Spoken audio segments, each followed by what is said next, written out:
Welcome back to Frontline News. I'm Michael Sharp. It's now time for Frontline Business. Head of the Jamaica Used Car Dealers Association, Linville Hamilton, is calling for swift government intervention to halt the decline in used car imports. CEO of the Trade Board, Douglas Webster, says recent data compiled by his agency point to a decline in the numbers of used vehicles entering Jamaica. We get more in this report. CEO of the Trade Board, Douglas Webster, says that while there was a decline in March, the figures do not point to an alarming situation. President of the Jamaica Used Car Dealers Association, Linville Hamilton, is linking the decline to the government's recently introduced pre-shipment inspection system. We have always been concerned, and it is what we have said would have happened on the get-go from the pre-shipment inspection if it is that they did not handle it correctly. And it is some substandard implementation, I would put it. According to Mr. Hamilton, the recently introduced system has resulted in lengthy delays for vehicle importers.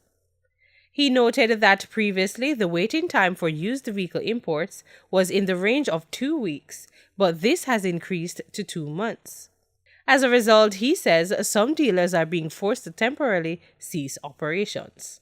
A number of our members have, actually, even temporarily, because it makes no sense that they try to import vehicles right now because of how the inspection is done. The government has given the inspection to a company who we believe do not have the capacity to handle the level of imports to Jamaica.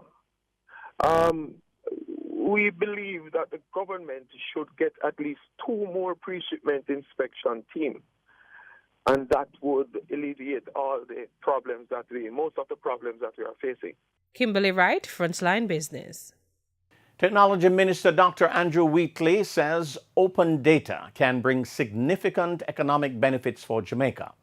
Open data is the idea that some data should be freely available to everyone to use and republish without restrictions from copyright, patents, or other mechanisms of control.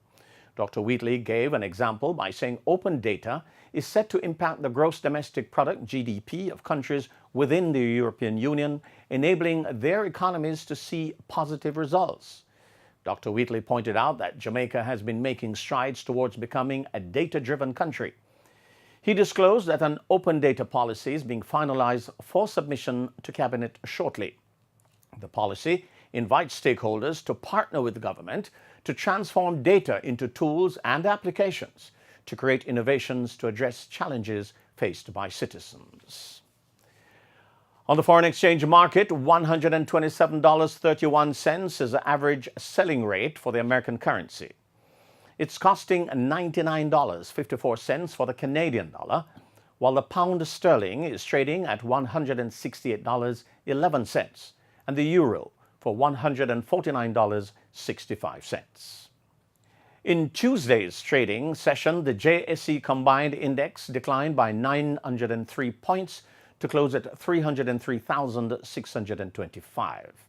Overall market activity resulted from trading in 53 stocks, of which 18 advanced, 25 declined, and 10 traded firm. The Junior Market Index declined by 24 points to close at 2,902. Among the winners were Caribbean Flavors and Fragrances, Carreras Limited, Consolidated Bakeries, Epley Limited 9.3%, and Fosrich Company. Stocks declined for Barita Investments, Cargo Handlers, Caribbean Cement, Caribbean Producers, and Siboney Group. Stocks traded firm for AMG Packaging and Paper, Berger Paints, Blue Power Group, Elite Diagnostics, and Epley Limited 8.3%. Knutsford Express Services Limited was the volume leader with over 19 million units, followed by JMB Group with over 2 million units and AMG Packaging and Paper Company Limited with 738,353 units. News in oil. Oil edged lower on Tuesday, pressured by expectations that Saudi Arabia and Russia could pump more crude to compensate for a potential supply shortfall. Brent crude futures were down 6 cents at $75.24 a barrel.